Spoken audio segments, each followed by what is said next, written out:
Hello guys, welcome back to my another blog video. আর আজকে আমি চলে এসেছি আমার সেই স্বপ্নের জায়গাতে। তো কালকে আমি ব্লগ করে ফিরছিলাম ডাঁপাড়া ধাম থেকে, তো ভুলবশত আমি এই রাস্তা দিয়ে চলে আসি। আর এই জায়গাটা আমার চোখে পড়ে, তো আমার খুবই ভালো লাগে। তো আমি আসলে প্রেমে পড়ে যাই, এক কথাতে প্রচণ্ড মুগ্ধ হয়ে যাই এই জায়গার পরিবেশ। আর এই যে দেখছেন ওপরে মন্দিরের যেসব চূড়াগুলো আছে, এগুলি পুরো তারাপীঠের মতন আমাকে লেগেছিল। তো সেই জন্যই আমি বাড়িতে গেলাম, জায়গাটার নাম সার্চ করলাম, ব্যাপারটা জানলাম পুরো, এবং আমি পরের দিন মাকে নিয়ে বেরিয়ে এলাম। তো এই জায়গাটা আমাকে খুবই ভালো লাগছে। তো এই জায়গাটার বিষয়ে তথ্য আমি একটু পরে দিচ্ছি, কারণ ভিতরে যিনি দেখাশোনা করেন উনি এক্ষুনি চলে যাবেন। আমরা একটু পরেই দেখা করছি, ছবিগুলো ততক্ষণে এনজয় করো। আজকে আমি আছি আজিমগঞ্জের বরানগরে, আর এই জায়গাটির নাম হলো চারবাংলা মন্দির বা রানী ভবানীশ্বর মন্দির। অনেকে অনেক জায়গায় ঘুরে এসেছেন, কিন্তু সত্যি যদি আপনি কোনো স্থাপত্যের প্রেমে পড়তে চান তবে অবশ্যই আপনাকে এই জায়গাটিতে আসতেই হবে। এবার চলুন বলি, এখানে আপনি আসবেন কি করে। না তো আপনি মালদা বা হাওড়া থেকে আসতে পারেন সোজা ট্রেন অথবা বাস ধরে। যদি বাসে আসেন তাহলে আজিমগঞ্জ বাস স্ট্যান্ডে নেমে আপনাকে টুকটুক কিংবা টোটো ভাড়া করে ডাইরেক্ট এখানে আসতে পারে। জায়গাটির নাম হলো বরানগর চারবাংলার মন্দির। আর যদি আপনি ট্রেনে আসেন তাও আপনাকে আজিমগঞ্জ জংশনে নেমে টোটো বা টুকটুক ধরতে হবে। এখন সবথেকে বড় কথা হলো এই যে এই জায়গাটির নাম চারবাংলা বা রানী ভবানীশ্বরের মন্দির কেন বলা হয়। না তো 1755 সালে বর্তমান বাংলাদেশের নাটোরের রানী ভবানী গঙ্গার তীরে থাকবেন বলে আজিমগঞ্জের বরানগরে আসেন ও এখানে তার প্রাসাদ তৈরি করেন। পরে 1760 খ্রিস্টাব্দে তিনি এই মন্দিরের স্থাপনা করেন, আর তখন থেকেই এই নাম রানী ভবানীশ্বর মন্দির। আর চারবাংলা কথার অর্থ হলো চারটি মন্দির রয়েছে, তাই এর নাম চারবাংলা মন্দির। আপনারা দেখতেই পাচ্ছেন এই ছবিতে এখানে চারটি মন্দির পরপর একটা বর্গক্ষেত্রের মধ্যে করা হয়েছে, তাই এই জায়গাটির নাম হলো চারবাংলা মন্দির। এখানকার টেরাকোটার কাজ দেখলে আপনি মোহিত হয়ে যাবেন, যেখানে প্রত্যেকটি মন্দিরে গায়ে রয়েছে আলাদা আলাদা টেরাকোটার কাজ, যা হিন্দু ধর্মের বিভিন্ন সময়কার কথা, ছবি ও পৌরাণিক কাহিনীর কথা মনে করিয়ে দেয়। আর এই সব পুরনো দিনের টেরাকোটার কারুকার্য যেন বর্তমান টেরাকোটা শিল্পের জন্য বিখ্যাত বাঁকুড়াকেও হার মানায়। এই জায়গাটি তখনকার সময়ে মুর্শিদাবাদের বারাণসী বলা হতো। 1760 খ্রিস্টাব্দের কাছাকাছি তৈরি এই শিব মন্দিরে কথিত আছে যে এখানে তৎকালীন রানী ভবানী 108টি শিব মন্দির তৈরি করেছিলেন, যার মধ্যে বেশিরভাগই আজ গঙ্গাগর্ভে চলে গেছে, কিন্তু রাজ্য সরকার ও ভারতীয় আর্কিওলজিক্যাল সার্ভে ডিপার্টমেন্টের সহযোগিতায় গঙ্গার পাড় ঘিরে দেওয়া হয়েছে। আর তারপরেই এই চারবাংলা মন্দিরটি আজ স্বমহিমায় দাঁড়িয়ে, যার প্রতিটি বাংলায় আছে 3টি করে শিব। এর পাশেই রয়েছে রানী ভবানীর কাছারি। তবে চলুন এর ব্যাপারে আমরা একটু পরেই বলছি, কারণ এই রানী ভবানী এই কাছারিতে বসেই তিনি সমস্ত বাংলার অর্থাৎ অর্ধেক বাংলার দেখাশোনা করতেন। এই দুইটি মন্দিরের মধ্যে সব থেকে উঁচু হচ্ছে রানী ভবানীশ্বরের মন্দির, যেটা একটু দূরেই অবস্থিত। আপনাদেরকে এর চিত্রটাও আমি এরপরে তুলে ধরছি।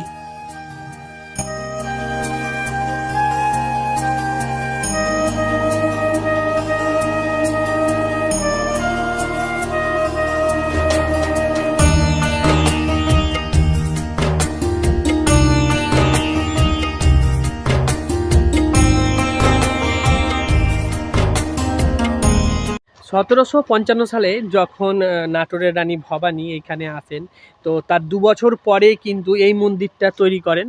তো 2-3 বছর এরকম অ্যাপ্রক্সিমেটলি 2-3 বছর পরেই এটা তৈরি করেন। তো তারপর থেকেই এই জায়গাটার নাম চারবাংলা মন্দির আর রানী ভবানীশ্বর মন্দির নামে পরিচিত। আসলে ভবানীশ্বর হচ্ছে ভবানীর ঈশ্বর, রানী ভবানীর যিনি ঈশ্বর তিনি হচ্ছেন রানী ভবানীশ্বর। তো রানী ভবানীর ঈশ্বর মানে হচ্ছে এখানে শিবের মূর্তি। আমি এখানে প্রত্যেকটি বিল্ডিংয়ে 3টে করে শিব মূর্তি আছে, অর্থাৎ শিবলিঙ্গ আছে। শিবলিঙ্গ আর প্রত্যেকটা মানে চার বাংলাতে তার 3টি করে দুয়ার বা দরজা আছে।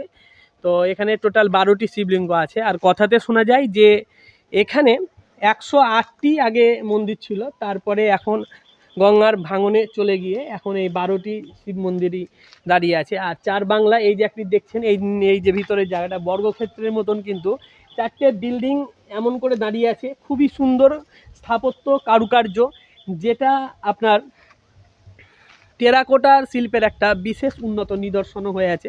আর বাঁকুড়ার টেরাকোটার থেকেও এখন বর্তমানে মুর্শিদাবাদের এই জায়গাটা কিন্তু বিশাল একটা টেরাকোটা শিল্পের জন্য বিখ্যাত হয়ে আছে।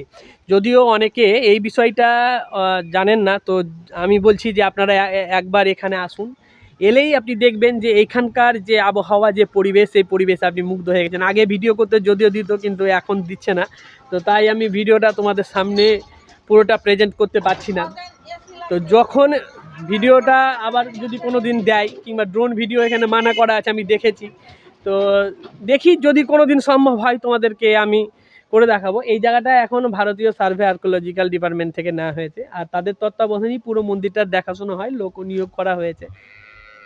তো চলো আমরা কাচারিটাকে দেখে আসি। এখানকার টেরাকোটা শিল্পের নিদর্শনগুলো তোমরা অলরেডি ছবিতে আমার পেয়েই গেছো। হাজারদুয়ারি আর এটা একই, মানে হাজারদুয়ারিও কেন্দ্র সরকারের অধীনেই তত্ত্বাবধানে। হ্যাঁ হ্যাঁ, এটাও তাই। মাঠে ঢুকলে এখন টিকিট লাগছে, আগে লাগতো না, সিস্টেম চেঞ্জ করে দিয়ে এখন। তো আমি এখানে 25 টাকা না কি একটা দেখলাম এখানে একটা।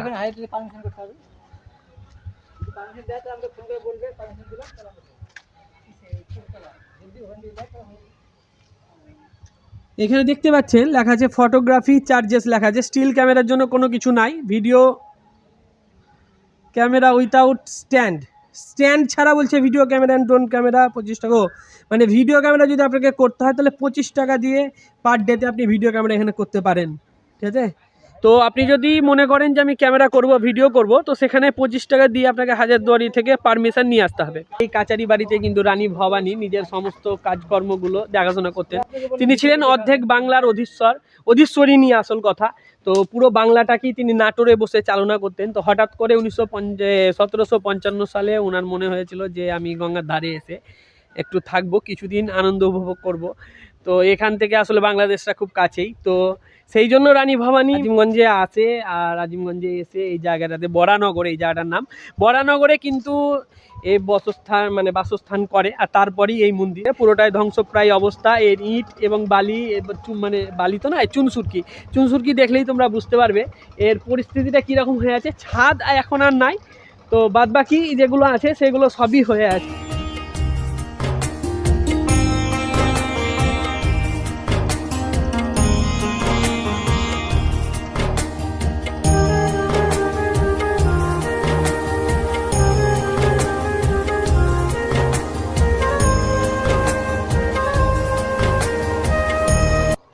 বন্ধুরা, সামনেই যে মন্দিরটি আপনি দেখতে পাচ্ছেন বিশাল উঁচু, এই মন্দিরটির নাম হচ্ছে রানী ভবানীশ্বর মন্দির, অর্থাৎ রানী ভবানীর ঈশ্বর ছিলেন স্বয়ং ভগবান মহাদেব। তো তারই মন্দির এটা। চলুন আমরা এবার একটু এই দিকে যাই আর গিয়ে আপনাদের সঙ্গে ভিডিও করে কিছু কথা বলি।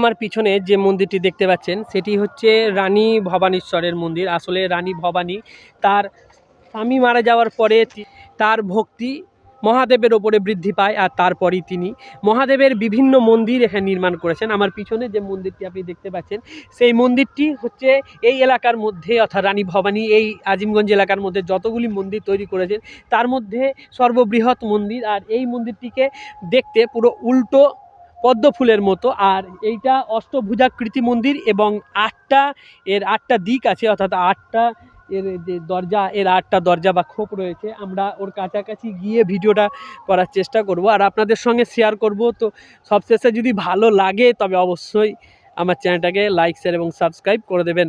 তবে চলুন আমরা একটু সামনের দিকে এগিয়ে ওই জায়গাটার পুরো ভিডিওটা আমরা আপনাদের সামনে তুলে ধরি। এই হচ্ছে সেই বিশাল রানী ভবানীর নিজস্ব মন্দির। এখানে রানী ভবানী, অর্থাৎ আপনি যে রানী ভবানীর কথা তারাপীঠে শুনেছেন, সেই রানী ভবানী, নাটোরের রানী ভবানী এই মন্দিরের প্রতিষ্ঠাতা ছিলেন।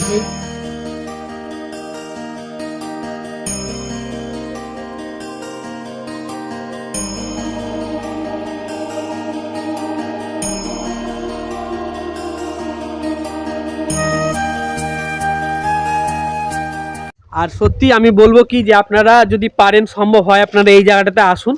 আমি এই জায়গাটার যে ম্যাপ লোকেশন সেটা আমি আমার ডেসক্রিপশান বক্সে আপনাদের সঙ্গে শেয়ার করব। আপনারা এখানে আসুন, আমার মনে হয় যে খুবই ভালো লাগবে। আমি কালকে দেখেছিলাম, খুবই ভালো লেগেছে আমাকে, তাই আমি রাতের বেলায় গিয়েই মাকে বললাম যে আমার তো খুবই ভালো লেগেছে, যাবা তুমি দেখতে? তোমার বলছে চল। তো আজকে সেই সূত্রেই এখানে আসা। আসলে ব্লগটা আমার আজকের মেন উদ্দেশ্য না, আজকের মেন উদ্দেশ্য হলো যে আমার আপনাদেরকে এই মন্দিরের প্রাঙ্গণটা, চত্বরটা ঘুরে ঘুরে বেশ সুন্দর করে দেখানো, আর নিজে তো উপলব্ধি করা, আর তার সঙ্গে আপনাদেরকেও, আপনাদের মনটাকেও শান্ত করা। আপনারা দেখতেই পাচ্ছেন এত সুন্দর মন্দিরের স্থাপত্য, যে স্থাপত্যের প্রেমে আপনারা যখন তখন পড়ে যেতে পারেন যদি আপনারা এই স্থাপত্যে আসেন।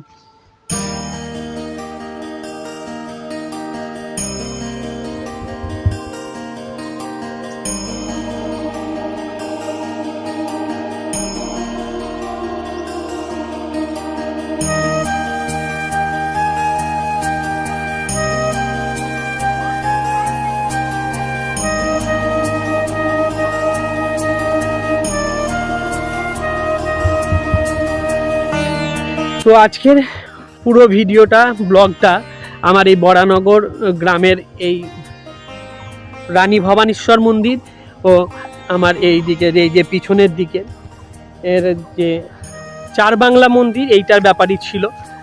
আর আজকের ব্লগটা এতদূর পর্যন্তই। তো যদি ভালো লাগে তো অবশ্যই লাইক আর সাবস্ক্রাইব করে দেবেন। আর এরকম অজানা সুন্দর স্থাপত্যের নিদর্শন এবং যে কোনো ব্লগ ভিডিও চান তবে অবশ্যই আমার চ্যানেল র্যান্ডম টিঙ্কুটাকে সাবস্ক্রাইব করে দিন। আর আপনাদের কাছে অনুরোধ যে পুরো ভিডিওটাকে আপনারা দেখুন। যদি আপনারা পুরো ভিডিওটা দেখেন তবে বিভিন্ন জায়গা সম্পর্কে পুরো তথ্যটা আপনাদের বোধগম্য হবে, না হলে কিন্তু পুরো তথ্যটা আপনাদের কাছে বোধগম্য হবে না। তো যাই হোক, আজকের জন্য এতটাই। Bye bye.